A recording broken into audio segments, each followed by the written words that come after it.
Global માર્કેટ્સની update સાથે જોડાયા છે સહયોગી નીરજ કંસારા. Neeraj, good morning. કઈ રીતે વૈશ્વિક બજારો તરફથી આજે સંકેતો?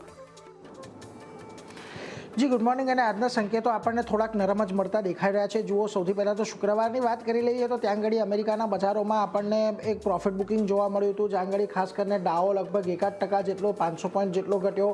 નાસ્ડેક S&P 500 આપણને ઘટતા જોવા મળ્યા.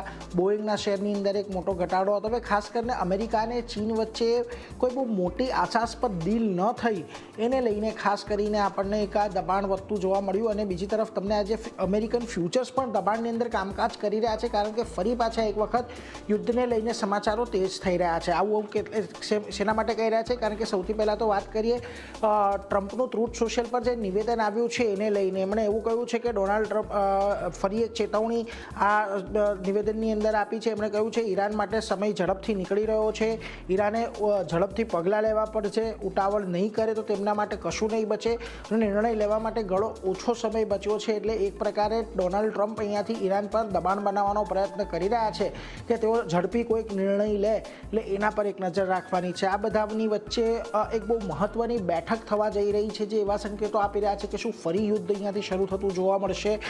ખાસ કરીને ટ્રમ્પે JD વેન્સ, સ્ટીવ વિટકોક સાથે બેઠક કરી. આની અંદર માર્ક રૂબિયો પણ હાજર રહ્યા, જોન રેટક્લિફ પણ હાજર રહ્યા હતા. હવે આ બધા જે હાજર રહ્યા એની અંદર ઈરાન યુદ્ધ પર ચર્ચા કરવા માટે તેમણે બેઠક બોલાવી હતી.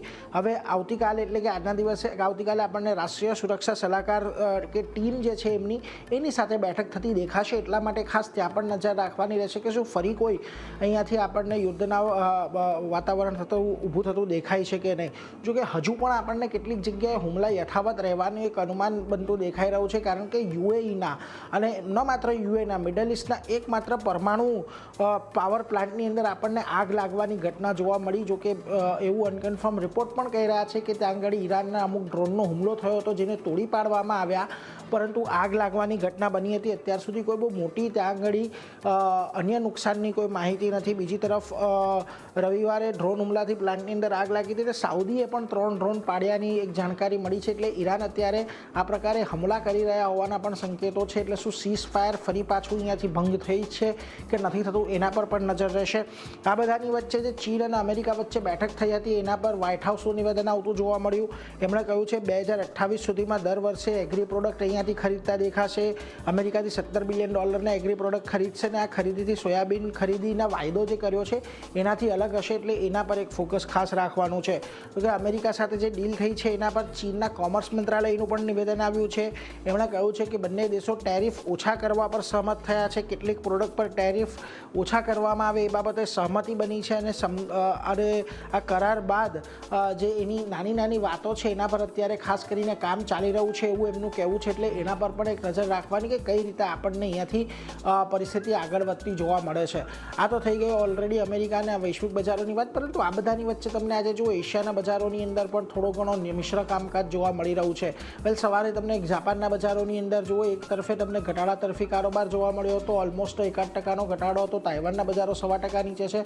કોરિયામાં થોડી ઘણી તેજી તમને અત્યારે જોવા મળી રહી છે, પરંતુ હેંગસેંગ, સ્ટ્રેટ ટાઈમ, શાંઘાઈ અહીંયા પણ એક મિશ્ર કામકાજ જ જોવા મળી રહ્યું છે. આવો તમે ગિફ્ટ નિફ્ટીની ઉપર તો જુઓ, શુક્રવારના દિવસે આપણને એક સારા એવા પ્રોફિટ બુકિંગ સાથેનું ક્લોઝિંગ આવતું જોવા મળ્યું હતું. આજના દિવસે 23,643 પર ફ્યુચર્સ બંધ થયા હતા અને 23,556ના ગિફ્ટ નિફ્ટી સંકેત આપી રહ્યું છે.